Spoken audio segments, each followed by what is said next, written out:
Where is he?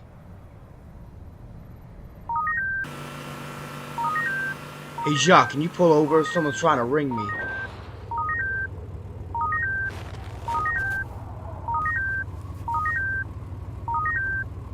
This is Spartan 138. Who is this? Sir, this is Jacques. What are you? What are you talking about? I'm right next to you. Huh? Oh no. You need to mind your own business.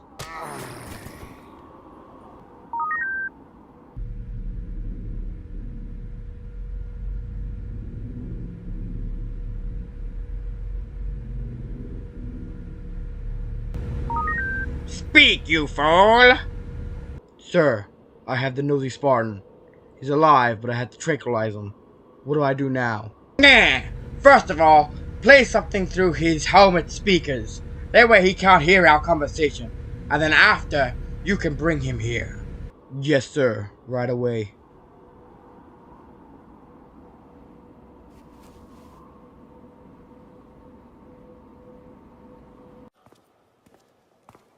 Hi, I'm here to see Michael Sullivan. Do you have an appointment?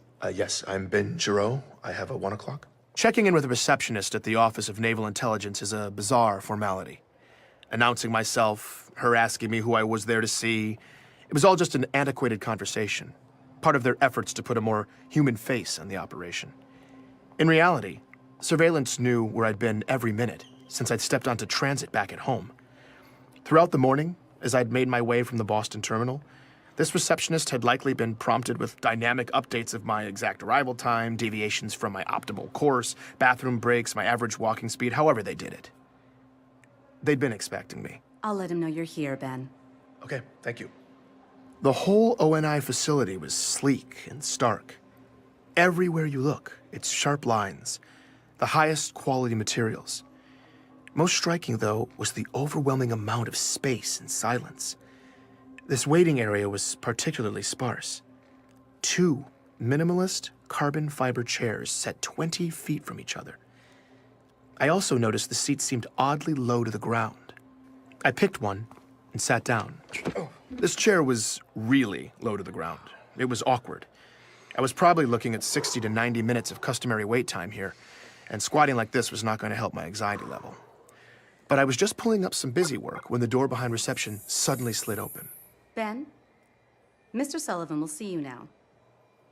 Now? Yes. I awkwardly struggled up from the chair and crossed the room. My heart was racing. Thank you. She didn't respond. I stepped into a narrow, empty hallway full of closed doors. I was about to turn around and ask where I was supposed to go, but the door immediately closed behind me. The lighting in the hallway shifted, indicating a closed door at the far end.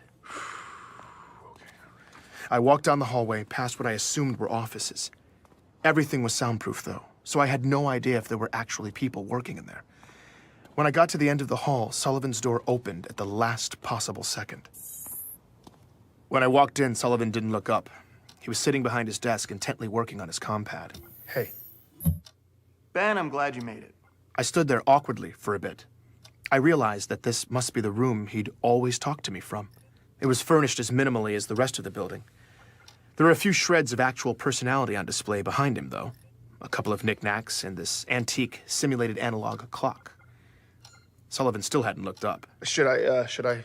Make yourself comfortable. Okay, yeah. He continued swiping on his compad. I sat down in the chair, just like the other one. My knees were at my ears. I felt oddly far from his desk, too. I tried some small talk. If I didn't take you for an antiques guy, Sullivan, where'd you get the clock? Oh, I've always had it. Nice. So, How's the story, Ben? It's good. You getting what you need? Absolutely. Want to make sure you're getting all your questions answered. Great. No, yeah, I am. I mean, Perfect. I was still desperately trying to figure out what was happening when Sullivan stopped swiping. He looked up at me for the first time, and he had this little twinkle in his eye.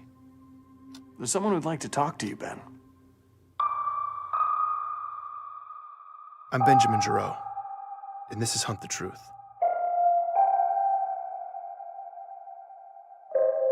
Sullivan was walking fast, and I was trying to keep up. The buildings were all connected underground, and the whole complex was far bigger than it had seemed outside.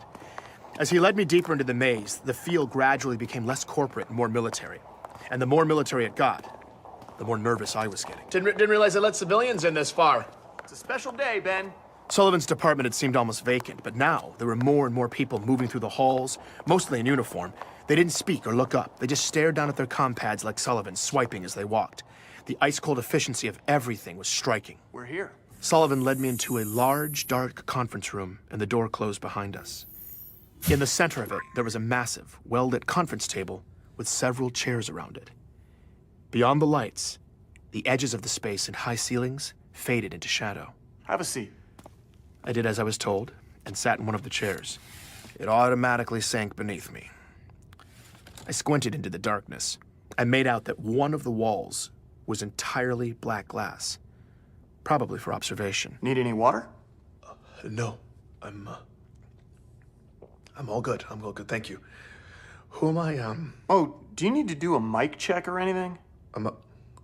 Mic check? Mic check? Are we... I want to make sure you get all of this. Get all of... What? Listen, I just... Relax, Ben. This is gonna be big. Sully, I just wanted to say that Ben, he's about to walk in. Focus. Sully, I just wanted to say that I had every intention... May I present to you Senior Chief Petty Officer Franklin Mendez. Hi, Ben. How are you? I stood up. The man who walked in was extraordinarily decorated. Gold stars, silver stars, bronze stars, purple hearts, the Legion of Honor. He looked gritty and hardened, probably by decades of battle. Good afternoon, sir. We gonna talk about the chief? Mendez is the man who trained the chief, Ben. I told you I'd take care of you. You're gonna have everything you need for this story. It was an interview.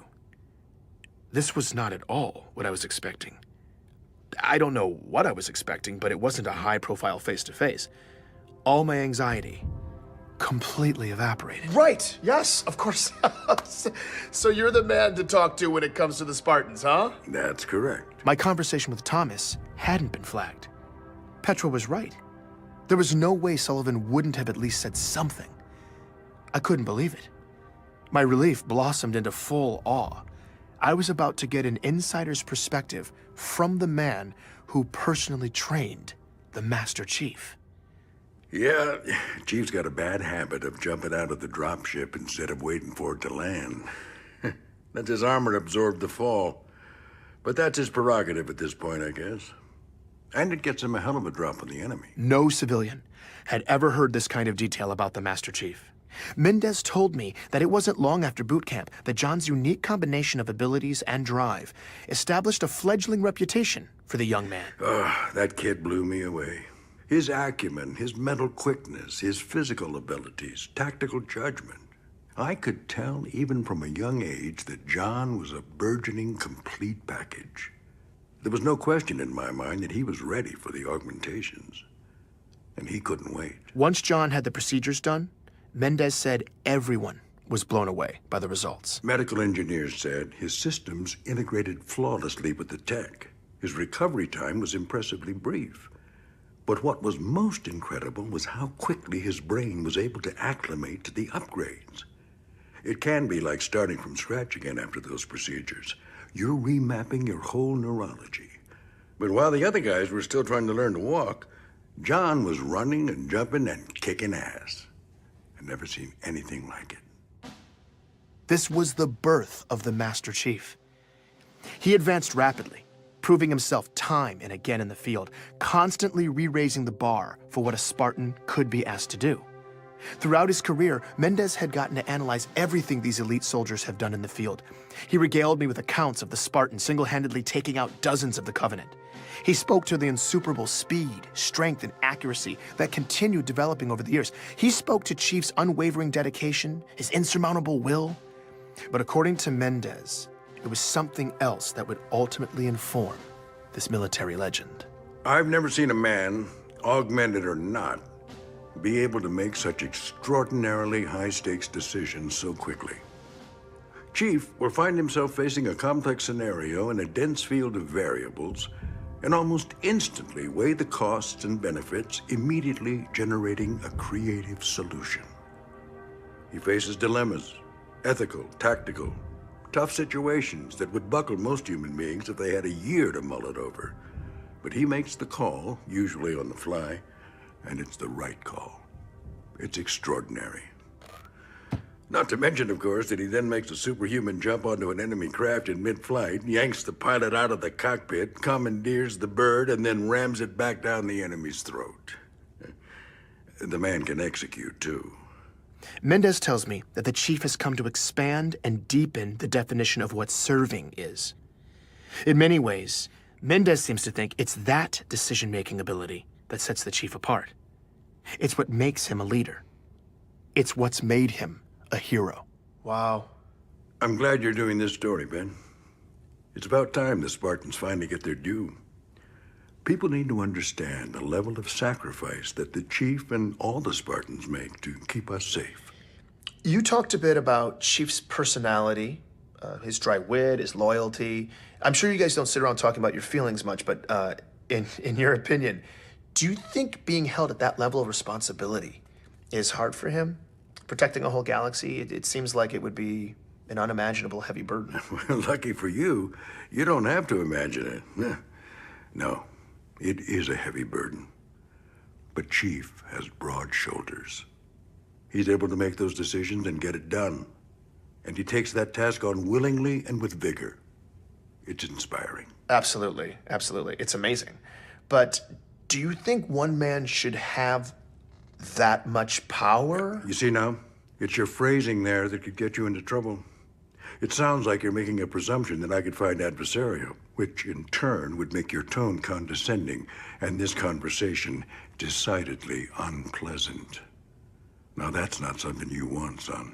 No, Would you like to rephrase the question? Of course, I'm sorry. At that moment, the light suddenly changed in the room, and Sullivan started swiping through his compad. Room's turning over. I apologize for the inconvenience, gentlemen, but we are about to get a change of venue. I'm sorry, what I should have said was, if we're leaving these kinds of decisions... Sorry, Ben, hold on a sec. It looks like we've got access to Jasper 9 now, so we can just head down there if that's all right. Fine with me. Okay. Yeah, it's a short walk. Gentlemen, hold that thought. Looks like I've got somewhere else I need to be. No problem. I can wait. Shouldn't be long. Sullivan can reschedule us for around 1600. Perfect. I appreciate it. You should appreciate what my Spartans did instead. The only reason you're breathing the air you need to even ask these questions is because they sacrificed more than you'll ever know. Mendez split off down the hallway as a line of large men in suits silently filed past and disappeared into the conference room behind us. Sullivan was on the move again, buried in his compad. I followed after him. Sullivan. Yep. Yeah, where should I report? It's at 1600? It's not up yet? Let's see. Oh, no. Wait a minute. What? Looks like we're getting a request for raw now. Yep. For me? Yeah, you're shipping raw files off for edit by 0900 Thursday. No, hold on. I can't ship off the raw files. It's all back at home. You just received boarding docs for the 5:30. That leaves you 24 hours to upload when you get back. Wait, I've only done mock-ups for the first few episodes. That's editorial, Ben. Let them worry about it. But what about Mendez, then? That was awesome. But I didn't finish You with... got amazing stuff from him, man. Killer interview. Love it. If the other stuff is even half that good, the story's going full distribution, wide stream. Okay, I know. I'm still in the middle of it, though, so I can just wait for him. Sullivan, I can wait here and finish the interview with Mendez? I've got time. Sullivan stopped walking when I said that. He turned around and walked right up to me.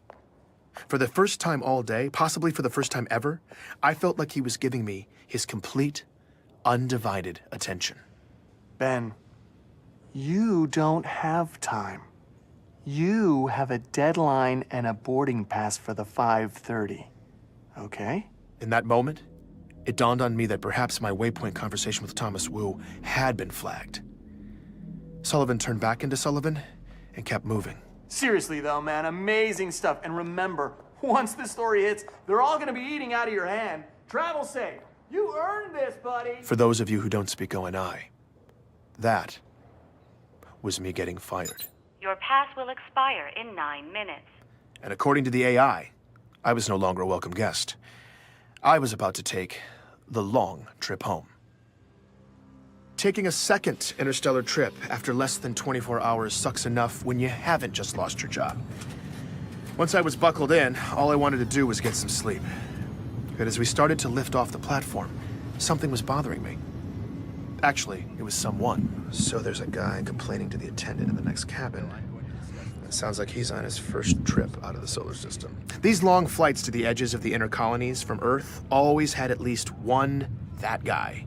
Some entitled Earth VIP who feels the need to yell about the outrageous inconveniences of slip space travel. So I definitely recognize his voice. It took me a minute, but that's gotta be him? I think it's Jacob Walker. Jacob Walker. The military retiree I'd spoken to a few weeks back, the happy beach bum who'd been in boot camp with John. That didn't make sense, though. He was on permanent vacation near Saturn.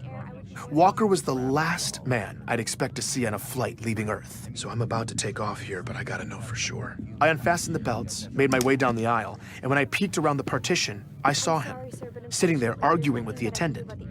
But this man was wearing a suit and tie, and his hair was combed neatly on his head. He looked nothing like the unkempt Walker I saw during our interview. I went for it anyway. I'm not trying to be difficult here, but you Jacob? can't have air quality this bad and expect that... There's nothing that I can do about the air quality. Jacob Walker? All the color drained out of the man's face. Sir, you need to sit down. Jacob Walker? If you're thinking I was mistaken and I just freaked out some random business traveler, listen to his reaction when I tell him who I am. Ben Giroux. We talked a few weeks ago? Oh, yeah, of course. Old boot camp stories. Yeah, I remember you. That was the Walker I remembered. Are you here on business or something? Walker bumbled awkwardly in the conversation. It looked like he desperately wanted to get away, but he was stuck there. No, what are you doing here on Earth? Oh, I'm just, taking a little trip. Sir, we are airborne. Please take your seat. I thought you were retired. Yeah, I am. That's right, but... Oh, hey, Ben, I I thought you were permanently stationed on a beach. Yeah, Sir, last warning. You need to sit down immediately. Okay, hold on a second, all right? No, you're done. No, just take it. Don't touch. What are you doing? Oh. That's when the flight crew sedated me. I blacked out, and my conversation with Walker was over. I woke up in the terminal, back at home, with a pounding headache. By the time I got back to my place, I had a nasty surprise in my inbox, too. It was an order from the Inner Territories Transportation Administration. Notice of violation. Benjamin Giroux. This is to inform you that attached is an ITTA order assessing civil penalties for the in-flight incident? What? Oh, God, they're fining me 50,000 credits? At least ONI was paying me well for the story. I checked the time. I still had 23 hours to deliver the raw files to Sullivan. That left me ample opportunity to tuck tail and follow orders. I may have been fired, but I wanted the next job, so I needed to just put all of this ugliness behind me. This story was going to be someone else's problem now. I was queuing everything up to send off to Sullivan when I noticed my comm pad was still recording. It had been recording the whole time. The file was massive. I scanned back to the beginning. Most of it was me sleeping, but then I heard something I hadn't remembered happening. It was right after the flight crew had put me down. Yeah. Sir, last warning. You need to sit down immediately. Okay, hold on a second, all right? No, you're done. No, just take it. Don't touch. What are you doing? Oh. They hit me with the sedative, but then this happened. We'll take it from here. Wait, what? Just let them do their job, Caroline. Mr. Giroux, you are legally obliged by ITTA regulations to comply with crew member instructions at all times. Wait a minute. What did you just do to... Grab his feet, hit him with another $500,000. More sedative? No wonder I felt so awful. Wait a second, what did he just do to me? What did he... You'll be fine, Ben. It's not... you're right. Ben, they called me. I scrubbed through the rest of the recording. This is them carrying me through the transfer terminal to my connecting flight. Yeah, I'll be out for another 12. We're good. What the hell was he doing on that flight? I don't know, but... The no intersect was max priority here. How could that even happen? The system shouldn't even let you cross itineraries like that. Yeah, it's bad. And Sullivan's gonna hear about it. They had to be talking about Walker and me. But why? They didn't want me to know he was on Earth for some reason. They loaded my limp body into the shuttle, propped me up, and strapped me in. They even said goodbye. Have a safe trip, Ben. Ben, like they knew me. Come on, let's get out of here. I played the recording again. Mr. Giroux, And again. you are legally obliged I sat there by listening ITCA to it regulations over comply with crew and member over. instructions at all times. I'd spent my career working for these people, doctoring photos, trimming threads, making tragedy seem a little less tragic and patriotic stories a little more inspiring. I had always taken whatever story they fed me and obediently vomited it back out to the masses. And to be honest, I'd always been okay with that at the end of the day. Even on this story, after all the accusations of atrocities, all the gaping factual holes I was just supposed to ignore, I'd still been willing to play along. I wish I could say it was my principles or some moral stand that finally set me off, but it wasn't. It was my pride. Listening to that recording, the way they tossed me aside, every time they called me Ben, I checked the time. I only had a few hours left to turn in the files if I wanted to keep on Sullivan's clock for the story. I canceled the transfer. I was going to take that time for myself. I sat down in front of this very microphone, recorded a quick intro, and uploaded the beginnings of my story, the real story of the Master Chief, loose threads and all, into the galaxy. Have a safe trip, Ben. Please join me for the next episode of Hunt the Truth.